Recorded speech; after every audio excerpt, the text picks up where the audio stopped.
Bentornati per questa ultima parte di Ore 7. Oggi per quanto riguarda il tema della giornata e quindi l'ospite parliamo di infermieri e parliamo di ospedale, perché l'allarme è arrivato ieri direttamente sulle colonne dei quotidiani di alcuni infermieri che si licenziano per andare da altre parti, per andare magari nelle cliniche private. E oggi altrettanto abbiamo un altro appello da parte dell'intersindacale dell'ospedale dell'azienda sanitaria udinese Friuli Centrale, che fa appello ai vertici e anche all'assessore regionale Riccardi. Chiedono di chiudere alcuni reparti con attività differibili e coinvolgere anche le strutture private per ridurre la pressione sui presidi sanitari. In sostanza chiedono quella di chiudere questi reparti per garantire risorse umane e strutturali da assegnare a quelle coinvolte nell'emergenza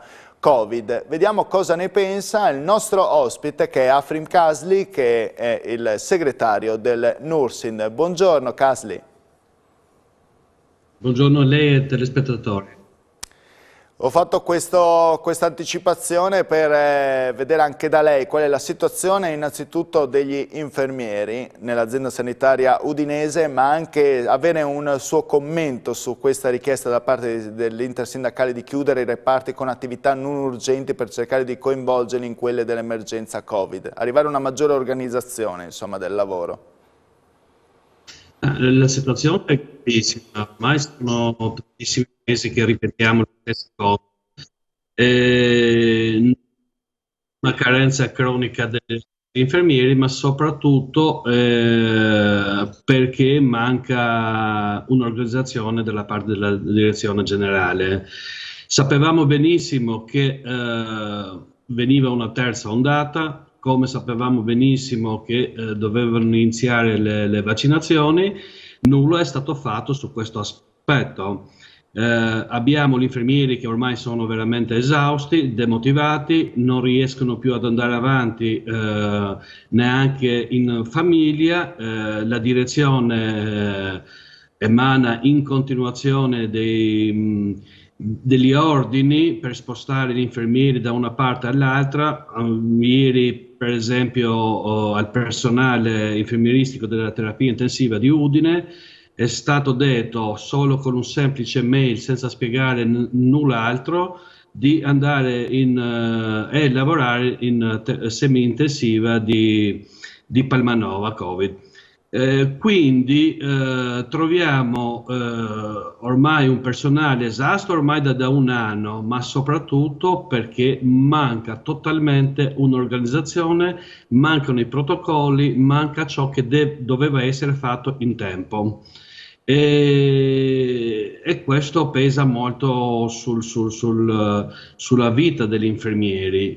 Noi abbiamo trovato assurdo che questa azienda non pagherà decine di migliaia di ore di straordinarie agli infermieri, quindi hanno lavorato tutto il 2020 gratuitamente e allo stesso tempo gli viene chiesto di fare anche volontariato per quanto riguarda la vaccinazione in tempo libero. Mi chiedo dove è il tempo libero degli infermieri, visto che ormai sono sempre nei reparti dell'azienda. La stessa cosa succede anche con il territorio. Tutti gli infermieri del territorio ormai tutto quello che potevano dare lo danno. Abbiamo ricordato e ricordiamo anche in questa trasmissione, che ringrazio di averci accolto, che manca, e quando manca la programmazione il lavoro non può andare in questa maniera avanti. Kasli, abbiamo accennato prima al discorso delle dimissioni da parte di alcuni infermieri. Questo esiste nell'azienda sanitaria udinese, esiste anche da altre parti, in base a quello che riesce a percepire o raccogliere anche da altri colleghi? Ma questa è la vera preoccupazione. In un momento dove l'infermiere, fra virgolette, del pubblico lascia proprio il posto di lavoro per andare a lavorare altrove, vuol dire che ormai siamo arrivati a un livello di disperazione, in modo che non riusciamo più ad andare avanti con questi ritmi. La cosa è molto molto preoccupante, perché noi ci troviamo con un numero minore di infermieri rispetto al 2019, e stiamo parlando dei tempi normali, figuriamoci adesso che abbiamo il Covid. Lei mi chiedeva prima cosa ne penso per le chiusure di determinati reparti. Io posso condividere semplicemente per il fatto che non ci sono più alternative. Dobbiamo assolutamente recuperare del personale per poter garantire, almeno nei reparti che hanno estremamente bisogno, un'assistenza adeguata.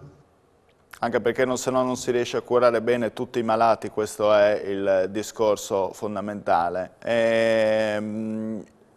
Lei ha parlato di, se non ho capito male, anche di difficile tenuta psicologica da parte di un'intera professione, quella degli infermieri, spostati di qua e di là. Avete messo anche a disposizione psicologi anche per cercare di venire incontro a questo tipo di scombussolamento a cui è stata portata questa professione in questi mesi?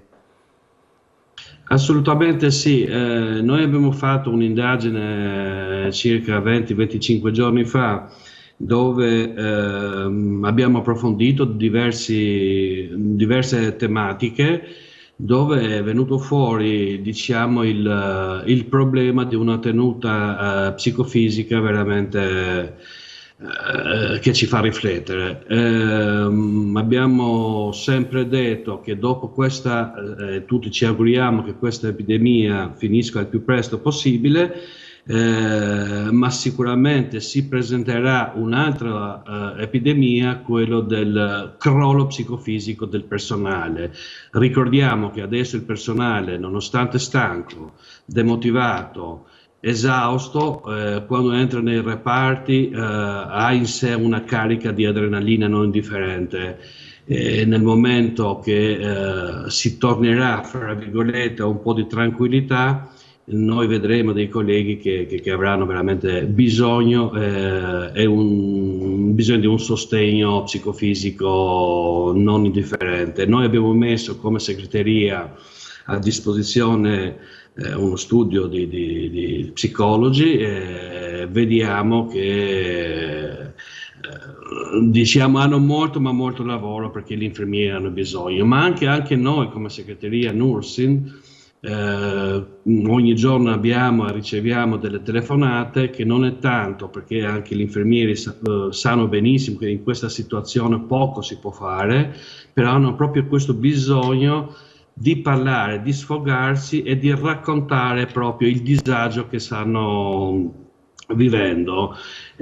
Tutto questo non solo per quanto riguarda diciamo il grande lavoro che è stato fatto, si sta facendo per questa epidemia, ma soprattutto perché non c'è un'organizzazione vera e propria, non c'è una stabilità lavorativa dove, nonostante le difficoltà, possa creare un ambiente così diciamo non rilassante, perché non c'è nulla da rilassarsi, ma almeno un ambiente adeguato per poter servire i nostri pazienti. Grazie Casili per questo suo intervento, le auguro una buona giornata.